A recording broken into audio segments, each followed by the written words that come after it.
الكريم أما بعد فأعوذ بالله من الشيطان الرجيم بسم الله الرحمن الرحيم محمد رسول الله والذين معه أشداء على الكفار رحماء بينهم صدق الله مولانا العظيم إن الله وملائكته يصلون على النبي يا أيها الذين آمنوا صلوا عليه وسلموا تسليما اللهم صل على سيدنا محمد وعلى آل سيدنا محمد وبارك وسلم الصلاة والسلام عليك يا رسول الله وعلى آلك وأصحابك يا حبيب الله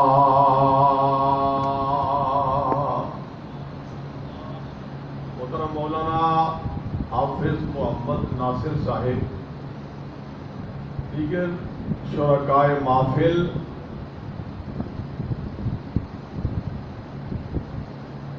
یہ آج کا دن یکم محرم الحرام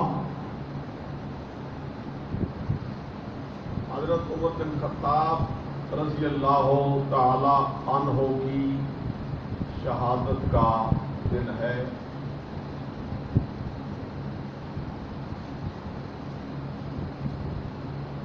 مختلف مقامات پر اپنے اپنے انداز میں اہل ایمان بارگاہ فاروقی میں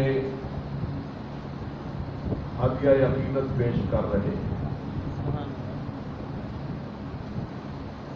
نیا اسلامی سال 1445 ہجری شروع ہوا ہے۔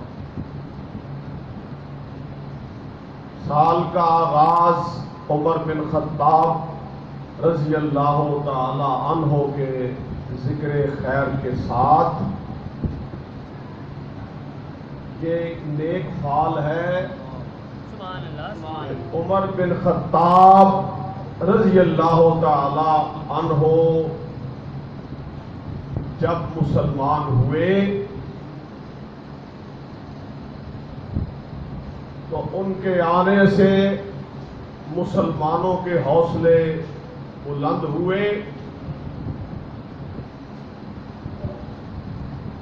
اور کعبۃ اللہ میں مسلمانوں نے سر عام نماز پڑھنے کا سلسلہ شروع کیا۔ یعنی عمر کا آنا اسلام کے غلبے کا آغاز۔ تو ہمارے سال کا آغاز اسی سرکار کے ذکر سے ہے۔ ہم بھی یہ امید کرتے ہیں کہ یہ سال امت کے لیے خیر و برکت کا سال ہوگا۔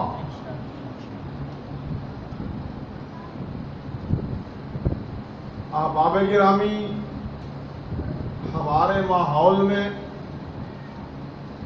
یہ ایک اچھی تبدیلی رونما ہوئی ہے کہ یکم محرم کو عمر بن خطاب رضی اللہ تعالیٰ عنہ کے نام کے جلسے مختلف مقامات پر ہوئے اور ہو رہے ہیں، اور یہ سلسلہ بھی کچھ دن اور چلے گا۔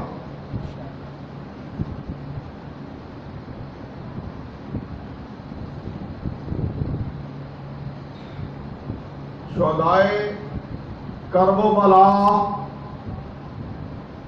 رضی اللہ تعالی عنہم، ان کے ذکر کے سلسلے بھی شروع ہو چکے ہیں۔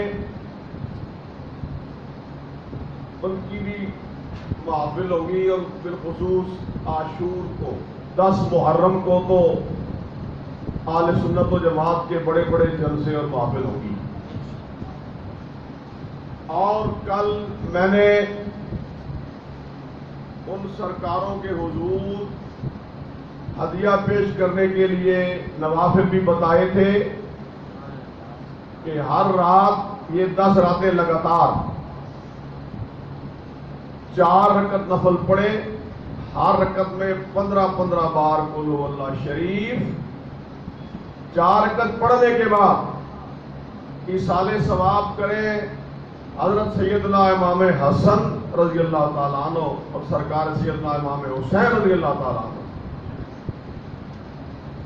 اس پر ان کا شفاعت کا وعدہ ہے جس کی بشارت ہمیں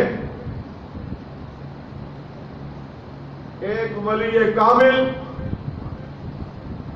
سلسلہ قادریہ کے بہت بڑے شیخ حضرت شبلی رحمت اللہ تعالی علیہ نے.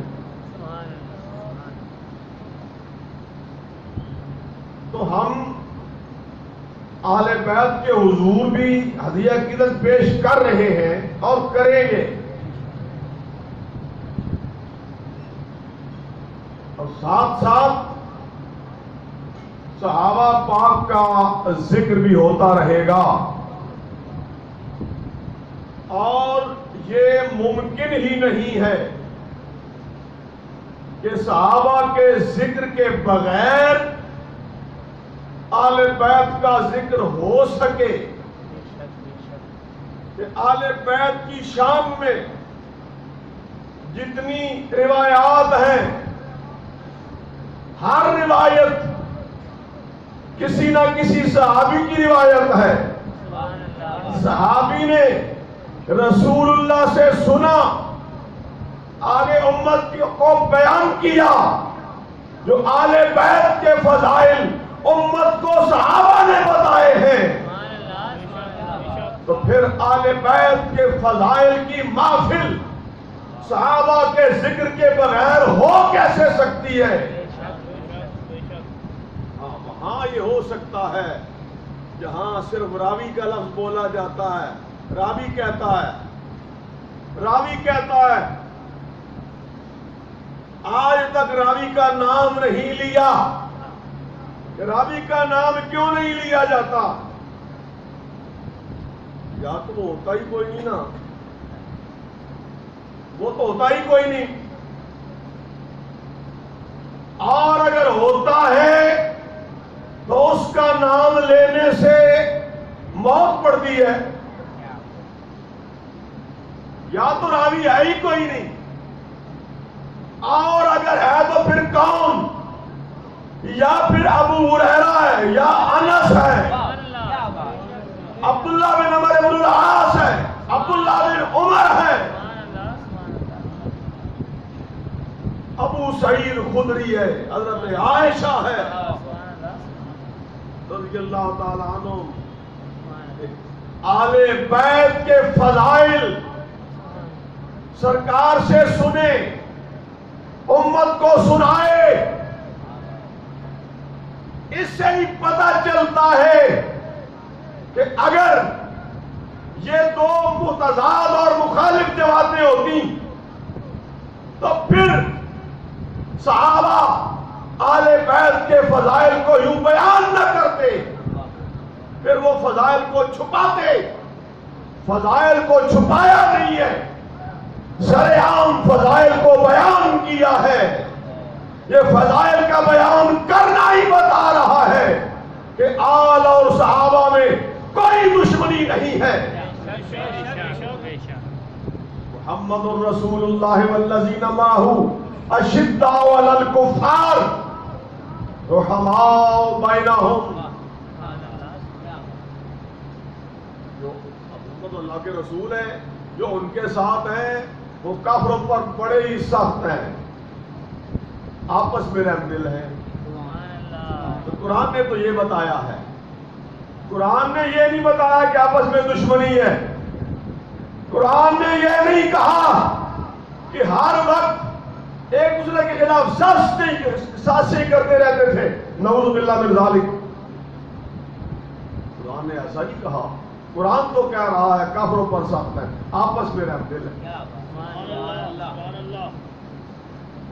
اور اس رحم دلی اور آپس کے تعلق کا اظہار بے شمار طریقوں سے ہوا، جن میں ایک طریقہ ان کے فضائل کا بیان. صحابہ آل بیت کے فضائل سنا رہے ہیں اور آل بیت صحابہ کے فضائل سنا رہے ہیں.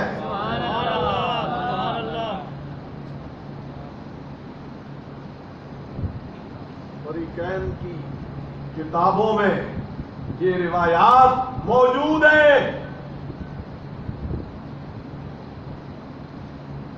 لیکن تولا اور محبت کے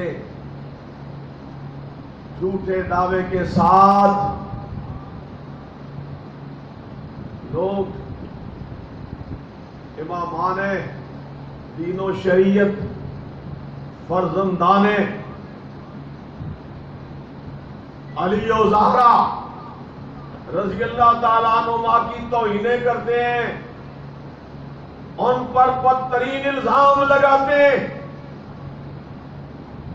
یا تو ان کے منہوں سے صحابہ کے حق میں غلط کلمے کہلواتے نظر آئیں گے، اور اگر انہوں نے کوئی مدح بیان کی صحابہ کی تو کہتے ہیں یہ تقیہ ہے، یہ تقیہ ہے. وہ بلند ترین اخلاق کے مالک امام زین العابدین رضی اللہ تعالی عنہ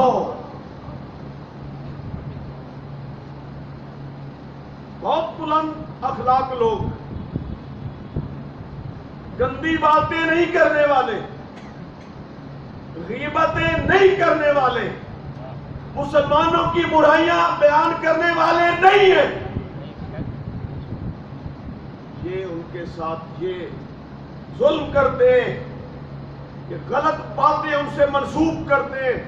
اپنی گھڑی ہوئی ایک یہ زیادتی اہل بیت کے ساتھ، اور دوسری زیادتی کہ انہوں نے صحابہ کے حق میں کوئی کلمات خیر ارشاد فرمائے ہو، اب روایت بھی ان کی اپنی کتابوں کے اندر ہو، روایت بھی صحیح ہو، انہیں مجال انکار نہ رہے، پھر کیا کرتے ہیں؟ پھر کہتے ہیں یہ تقیہ ہے. تقیے کو، حق کو چھپانے کو دین قرار دے رکھا ہے. اب تاثر کیا بنتا ہے؟ جو تاثر بنتا ہے ان بزرگوں کے بارے میں، امام زین العابدین، امام محمد باقر، امام جعفر الصادق رضی اللہ تعالی عنہم، بڑے عظیم لوگ، عبادت گزار بندے، شریعت کے اطاعت شعار بندے، بلند پایا لوگ، انتہائی اعلی اخلاق کے مالک لوگ، ان کی زبانی گندی باتیں منسوب کرتے ہیں ان کے ساتھ. اور اگر پھنس جائیں، روایت ہم پیش کر دیں کہ یہ آپ کی کتاب میں یہ لکھا ہوا ہے کہ فلاں امام نے یہ ارشاد فرمایا، پھنس جاتے ہیں، لاجواب ہو جاتے ہیں، روایت کو رد نہیں کر سکتے، تو پھر کہتے ہیں یہ تقیہ ہے. یعنی یہ کسی مصلحت کے تحت امام نے حق کو چھپایا ہے، یعنی جو منہ پر ہے وہ دل میں نہیں ہے، اس کا اور کوئی مطلب نہیں بن سکتا ہے. قرآن کیا کہہ رہا ہے؟ لِمَ تَقُولُونَ مَا لَا تَفْعَلُونَ، کہتے ہیں تمہارا عمل نہیں۔ اگر ان کا صحابہ کے کرام دل سے نہیں کرتے ہو تو ان کے حق میں زبانی باتیں کرنے کا کیا مطلب؟ یہ محبت کے جھوٹے دعوے والے ان کے ساتھ، ان بزرگوں کے ساتھ جھوٹ منسوب کرتے ہیں، انہیں تقیہ باز قرار دیتے ہیں۔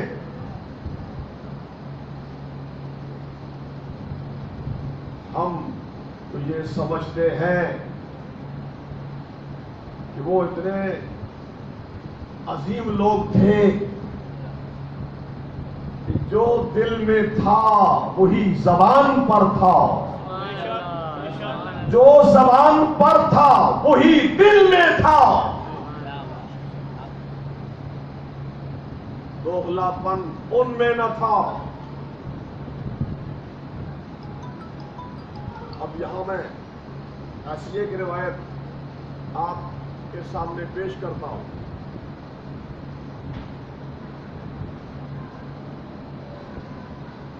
یہ ان کی اصل کتابوں سے، یہ مواد میں نے ان کی اصل کتابوں سے حاصل کیا ہے۔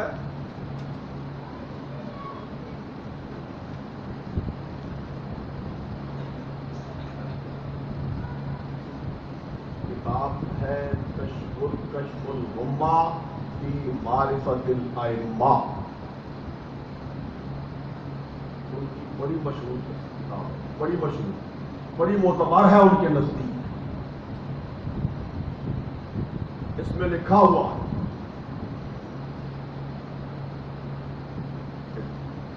حضرت محمد باقر کے تذکرے میں یہ لکھا ہے، وہ بیان فرما رہے ہیں کہ حضرت امام زین العابدین رضی اللہ تعالی عنہ تشریف فرما تھے، قادم علیہ نفر من اہل العراق فقالوا فی ابی بکر و عمر و عثمان رضی اللہ عنہم۔ عراقی آئے امام زین العابدین کی بارگاہ میں اور آ کے صدیق عمر عثمان بن عفان رضی اللہ تعالیٰ عنہ کے خلاف بک بک کرنے لگے۔ امام کی بارگاہ میں آتے، فلما فارغ من کلامہم قال لهم، پھر جب وہ بات پوری کر چکے فرمایا اب سنو، الا تخبرونی انتم المہاجرون الاولون، مجھے یہ بتاؤ تم مہاجرین اولین میں سے ہو کہ جن کی شان یہ ہے والذین اخرجوا من دیارہم واموالہم یبتغون فضلا من اللہ ورضوانا وینصرون اللہ ورسولہ اولئک هم الصادقون۔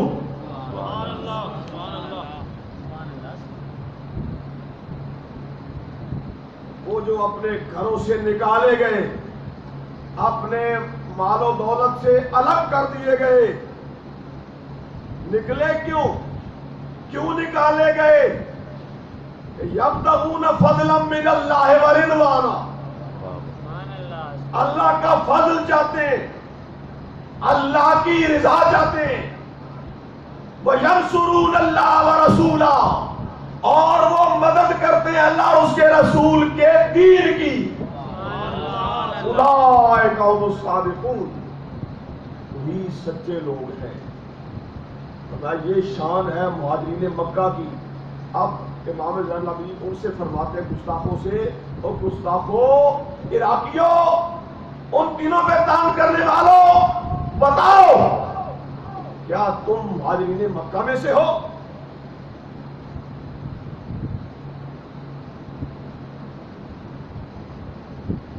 آپ نے اور آیات پڑھی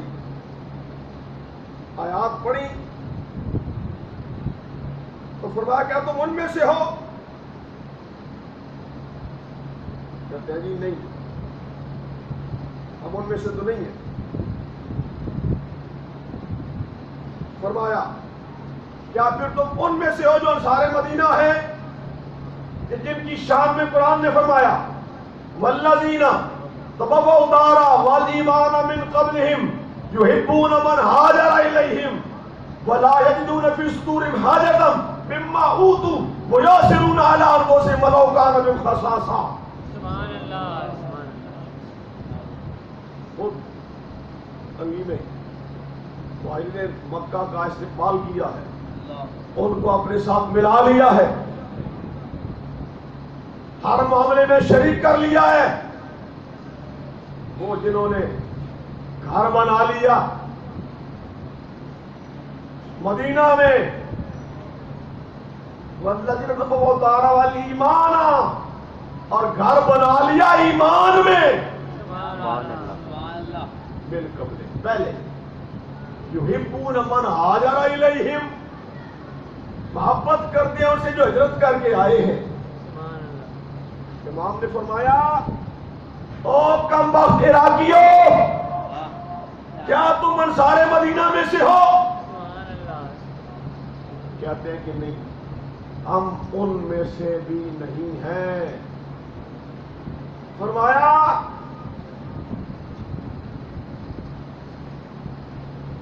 اما انتم فقد تبرأتم ان تکونوا من احد هذین الفریقین، جب تم نے خود کہہ دیا نہ ہم مہاجرین مکہ میں سے نہ ہم انصار مدینہ میں سے ہیں، پھر امام نے فرمایا کہ میں بتاتا ہوں تم کون ہو۔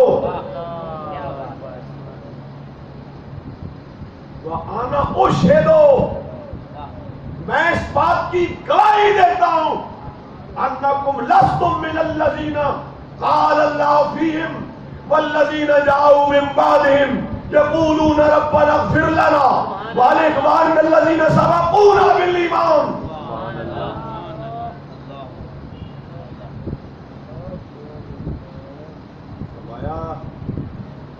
جب ان معلمین کے پیشواؤں صدیق و عمر عثمان پر تبرہ کر رہے ہو، انصار کے سرداروں پر اماموں پر تبرہ بازی کر رہے ہو اور خود کہہ رہے ہو نہ تم مہاجرین میں سے ہو نہ تم انصار میں سے ہو، پھر میں تمہیں بتاتا ہوں کہ تمہارا دین کے ساتھ کوئی تعلق بھی نہیں ہے۔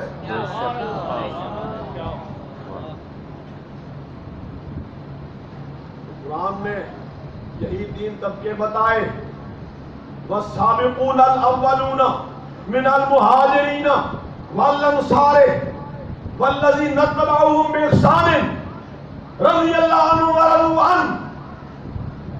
تین طبقے بتائے امت کے، ایمان والوں کے تین طبقے بتائے ہیں، مہاجرین و انصار دو جماعتیں، اور تیسرے جو ان کے ہوئے پیروکار۔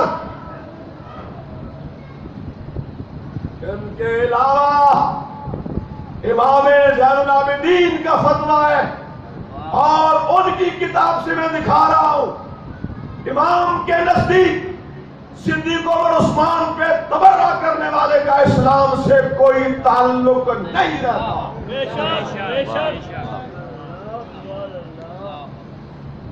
میں نے کچھ نہیں کہا، امام زین العابدین کا ارشاد ان کی کتاب سے پڑھ کے سنایا ہے۔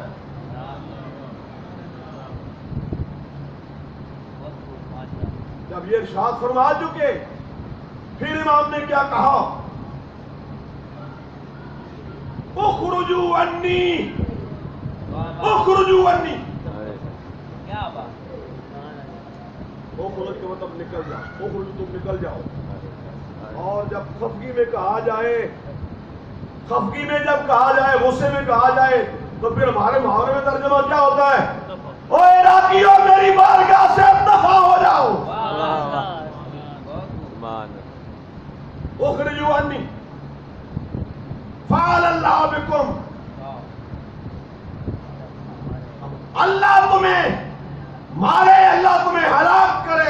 اللہ تم سے حساب لے، میری بارگاہ سے نکل جاؤ۔ تو صدیق و عمر عثمان پہ تبرہ کرنے والوں سے امام زین العابدین بیزار اور لا تعلق اور سخت ترین فتویٰ حضرت امام نے ان پر لگایا ہے۔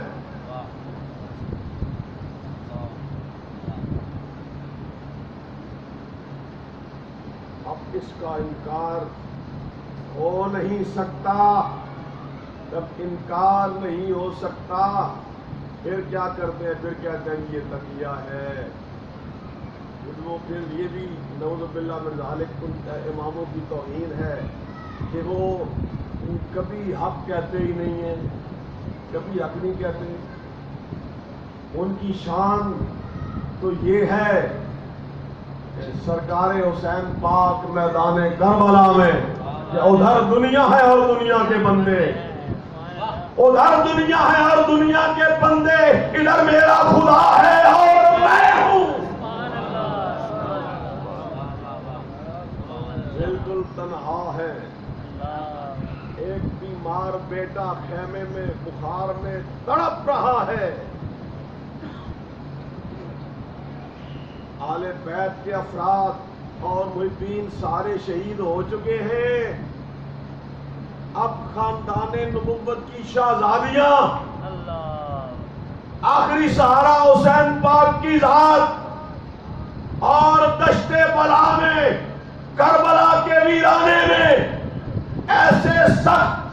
ایسا سخت وقت تو جہان میں کسی پر بھی نہیں آیا۔